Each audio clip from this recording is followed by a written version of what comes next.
கோலத்து மன்னனாம் குழந்தையாக கோலம் தரும் மாமாய வண்ணனாம் நாராயணீயமெனும் நல்விருந்தின் நாதனாம் நாமரசத்தேனினிமை கூட்டுகின்ற ஆயனாம் நாராயணா ஸ்ரீமன் நாராயணா ஹரிநாராயணா ஸ்ரீமன் நாராயணா நாராயணா ஸ்ரீமன் நாராயணா நாராயண பட்டகிரி உருகும் பரமனா நலம் தரும் நாராயணீயம் அருள் வழங்குமே தினம் நம்மை காக்குமே.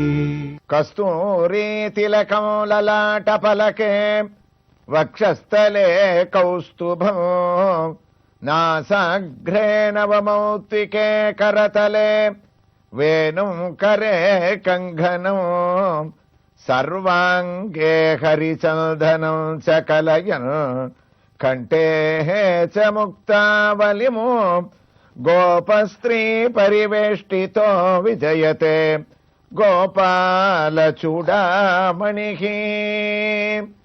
உயர்ந்த நாராயணியத்தினுடைய 10வது தசகத்துல நாராயண பட்டத்திரி பிரம்மாவனுடைய சிருஷ்டி கிரமங்களை எல்லாம் வர்ணிச்சுருக்கக்கூடிய அழக நாம தொடர்ந்து கேட்டுருக்கோம்.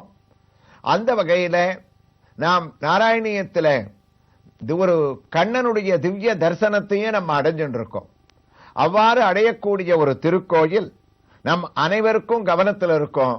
சென்னையில் அமைந்திருக்கக்கூடிய சென்னகேசவ பெருமாள் திருக்கோயில், அதாவது பரபரப்பு மிகுந்த பிராட்வே பஸ் நிலையத்திற்கு அருகிலேயும் சென்னை ஐகோர்ட் வளாகத்திலிருந்து சுமார் 2 கிலோமீட்டர் தூரத்திலேயும் அமைந்திருக்க மிகவும் பழமை வாய்ந்த இந்த திருக்கோயில்.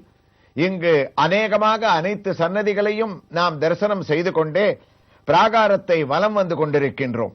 இதோ மேற்கு பிராகாரத்திலே அழகாக கிழக்கு நோக்கி நின்ற திருக்கோலத்திலே நமக்கு சேவையளிக்கக்கூடிய ஒரு வேணுகோபால சுவாமியினுடைய திவ்ய தரிசனத்தை நாம் அடைந்து கொண்டிருக்கின்றோம்.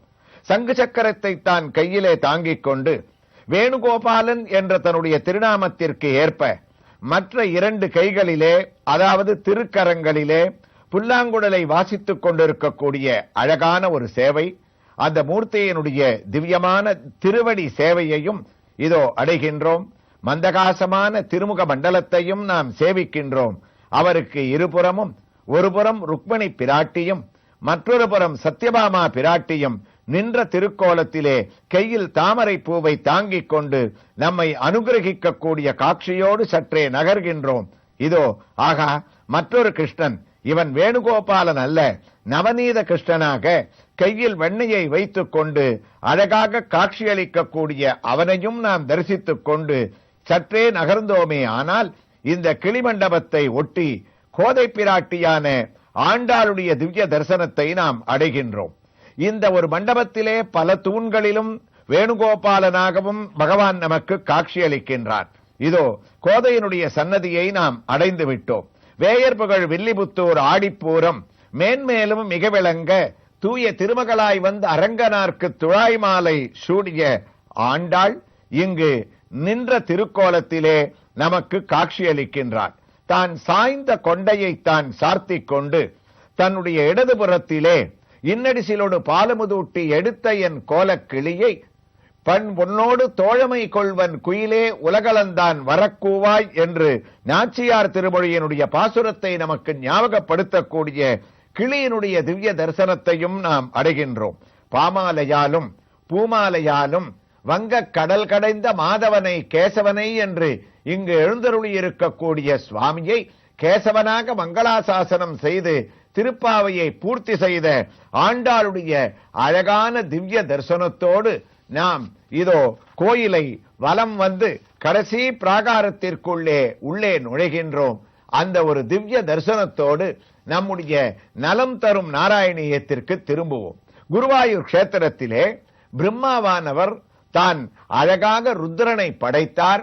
தான் படைப்பு தொழிலை செய்வதற்காக தன்னால் சிருஷ்டிக்கப்பட்ட சத்துவகுணம் நிரம்பிய சனகாதிகள் உலகத்தை படைக்க மாட்டேன் என்று வைகுண்ட தரிசனத்திற்காக கிளம்பினார்கள். அதே சந்தர்ப்பத்திலே தான் தமோகுணம் நிரம்பிய ஸ்ரீருத்ரனை படைத்து அவர்கள் மூலமாக உலகத்தை சிருஷ்டிக்க வேண்டும் என்று ஏகாதச ருத்ரர்களாக 11 பிரிவுகளாக ருத்ரமூர்த்தியை பிரித்தார் என்ற ஒரு வைபவத்தோடு பட்டத்ரி அடுத்த ஸ்லோகத்தை தொடர்கின்றார். கிருஷ்ணா ஏகாதசக்யவயதாச விபின்ன ரூபமோ ருத்ரம் விதாய தயிதா வனிதாஸ்ச தத்வா தாவன் யதத்தச பதானி பவத் பிரணுன்னகா பிராக பிரஜா விரசனாய சாதரம் தமோ.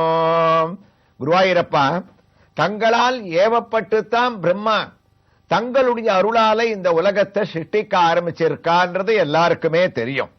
அதுல நாரணன் படைத்தான் நான்முகனை, நான்முகனும் தான் ஒரு முகனாய் சங்கரனை படைத்தான் என்று ஸ்ரீருத்ரனான சங்கரனை படைத்து அவரை 11 விதமாக செய்து அந்த 11 விதமாக செய்யப்பட்ட அனைத்து பேருக்கும் தாங்கள் நாமகரணம் பண்ணணும்னு அந்த சின்ன குழந்தை அழ ஆரம்பிச்ச உடனே ருத்ரம் விதாய தயிதா வனிதாஸ்ச தத்வா 11 விதமான பெயர்களை பிரம்மா அவர்களுக்கு கொடுத்தார்.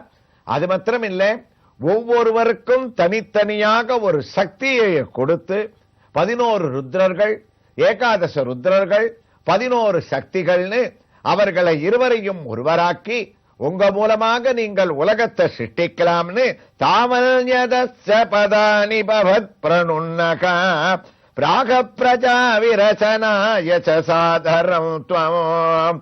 அந்த ஒரு வேகத்தோட நீ அனைவரையும் படைக்கலாம்னு குருவாயூரப்பா நீ சொன்னையாமேன்னு ரொம்ப எளிமையாக ருத்ரனை 11 விதமாக பிரித்து அவர்களை விட்டு உலகத்தை படைக்க சொன்னார்னு இந்த ஒரு ஸ்லோகத்தை நிறைவு செய்கிறார்.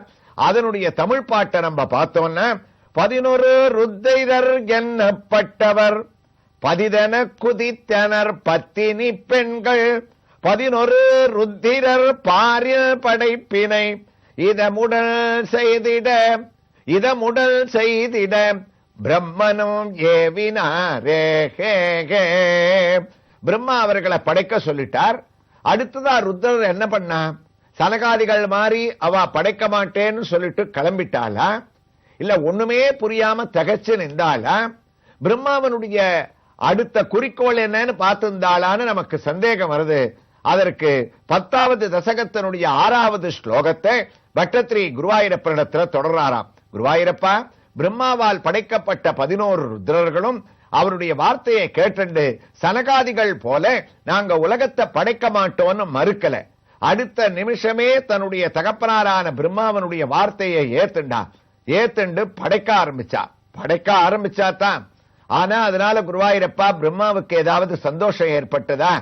சனகாதிகள் படைக்காம போனதே பரவாயில்லேன்னு இவர்கள் படைக்க ஆரம்பித்தவுடன், அதாவது சிருஷ்டிக்க ஆரம்பித்தவுடன் பிரம்மாவுக்கு பெரிய கவலை வந்துருத்தான். அப்படி கவலைப்படும்படியாக இவ என்ன பண்ணான்னு நமக்கு சந்தேகம் வருது. பட்டத்ரி அந்த ஸ்லோகத்துல பதிலோட ஆரம்பிக்கிறார். கிருஷ்ணா ருத்ராபிசிஷ்ட பயதா கிருதி ருத்ர சங்க சம்பூர்யமான புவனத்ரயபீத சேதாகாம் மாமா பிரஜாகாம் ஸ்ருஜதபஸ்சர மங்களாயேத் ஆச்சஷ்டதோ கமலபூர்பவதி ரிதாத்மா. என்ன ஒரு பெரிய கஷ்டம் வந்துருத்துன்னா, ருத்ரன் கோபமான அம்சம். பிரம்மா இவரை நீ படைக்கணும்னு சொன்ன உடனே அவரால் படைக்கப்பட்ட 11 ருத்ரர்களால் படைக்கப்பட்டவர்கள்லாம் பூத பிசாச கணங்களா இருந்தாலாம். எல்லாம் பயங்கரமான ஸ்வரூபம். பிரம்மா எங்க திரும்பி பார்த்தாலும் பூதவே சம்பூர்யமான புவனத்ரயபீத சேதா ருத்ராபிசிஷ்ட பயதா கிருதி ருத்ர சங்ககா. எங்க பார்த்தாலும் ஒரே பயங்கரமான ஒரு ரூபம். அதை பார்த்த உடனே பிரம்மா அப்படியே பயந்து போயிட்டாராம். ஆகாக இவர்களால் எல்லாத்தையும் சிருஷ்டிக்க சொன்னால் இவர்களுடைய படைப்பு இப்படித்தான் இருக்கும் போல இருக்கு. இவர்கள் பேர்ல நம்ம தப்பு சொல்லி பிரயோஜனம் இல்லை. அந்த தமோ குணத்தோட இவர்களை படைச்சதுனால இந்த கோபம், இந்த ஒரு பயங்கரமான வேஷங்களை கொண்ட படைப்பு தான் படைக்க முடியும். அப்படி உலகம் முழுக்க இப்படி போயிடுத்துனா என்ன பண்றது? ஒரே விபரீதமா போயிடுமே. எல்லாரும் அழகும் இது போன்ற வேஷங்களும் கலந்து இருந்தா தானே, சத்வ ரஜ தமோ குணங்களுடைய ஒரு கலவை இருந்தா தானே உலகத்தினுடைய படைப்புல அனைவராலும் தங்களுடைய காரியத்தை செலுத்த முடியும்னு பிரம்மா என்ன பண்ணார்? பெரிய சங்கடம் அவருக்கு. பாவம், சனகாதிகள் உலகத்தை படைக்கலாம் முடியாதுன்ட்டு போயிட்டா. சரி, ருத்ரர்களை படைச்சா அவ படைக்கிறேன்னு ஒத்துண்டா. சரி, ஒத்துக்கிறாளே, நல்லபடியா உலகத்தினுடைய சிருஷ்டி நடக்குமோன்னு பார்த்தா சிருஷ்டிக்கப்பட்ட உருவங்கள்லாம் பூதவேதாள கணங்களாக பயங்கரமாக நடமாட ஆரம்பிச்சுடுத்து. அதுவும் இவருக்கு பிடிக்கல. அதனால அடுத்த நிமிஷமே என்ன பண்ணாராம், ருத்ரனை கூப்பிட்டார். 11 பேரையும் எதிர நிக்க வச்சார். மாமா பிரஜாஸ்ருத தபஸ்சர மங்களாஜே ஆச்சஷ்டதம் கமலபூர்பவதி ரிதாத்மா. போரும் போரும், உங்களுடைய படைப்பு தொழிலை இதோட நிறுத்திக்கோங்க. நான் சொல்ற வரைக்கும் நீங்க எல்லாரும் தவம் பண்ணலாம். இனிமே உலகத்தை நீங்க சிருஷ்டிக்க வேண்டாம்னு பெரிய சங்கடம் பிரம்மாவுக்கு. அதனால் அந்த ஏகாதச ருத்ரர்கள் சிருஷ்டிக்க ஆரம்பிச்சவாள நிறுத்திட்டாராம். அதனால தான் 3 மூர்த்திகள்ல பிரம்மா படைப்பதற்கும் மகாவிஷ்ணுவானவர் ரட்சிக்க கூடிய மூர்த்தியாகவும் ருத்ரன சம்ஹார மூர்த்தியாகவும் நியமனம் பண்ணிட்டதே இதான் உலகத்துக்கு காரணம். அவரால படைக்க முடியல, பயங்கரமா இருந்தது. அதனால போரும்னு இவர் நிறுத்திட்டாராமே குருவாயூரப்பா, இது உண்மையான்னு கேட்க கிருஷ்ணனும் சிரிச்சுண்டே, பிரம்மாவனுடைய ஒரு நிலைமை பட்டத்திரி சொன்னார், எனக்கு கவலை அளிப்பதா இருக்கு. அவரை உன்னுடைய நாபி கமலத்திலேருந்து நீ தோற்றுவித்தையே, உலகத்தை நல்லபடியாக சிருஷ்டிக்கும்படியாக பண்ணாம ஏன் இப்படி பிரம்மாவை நீ கஷ்டப்படுத்துறேன்னே எனக்கு தெரியலையே. எப்பத்தான் உலகத்தினுடைய கிரமம் பிரம்மா மூலமாக சரியா ஆரம்பிக்க போறதோன்னு இந்த ஸ்லோகத்தை முடிக்கிறார். அதனுடைய தமிழ் பாசுரம், ருத்திரர் கணங்களை படைத்த காலஜே வருத்தமார் பிரம்மனும் உம்மை வேண்டியே ருத்திரர் படைப்பினை விடுக விடுக என்றுமை வருத்தமாய் வேண்டியே வழிபட்டாரோம்.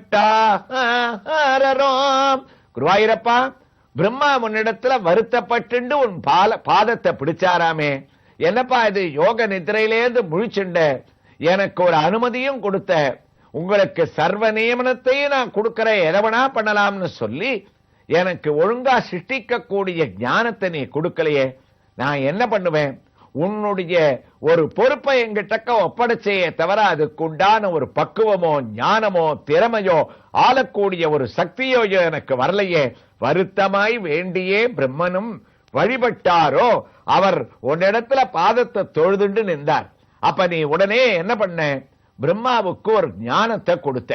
அப்ப பிரம்மாவுக்கு என்ன ஒரு தெளிவு பிரிந்தது?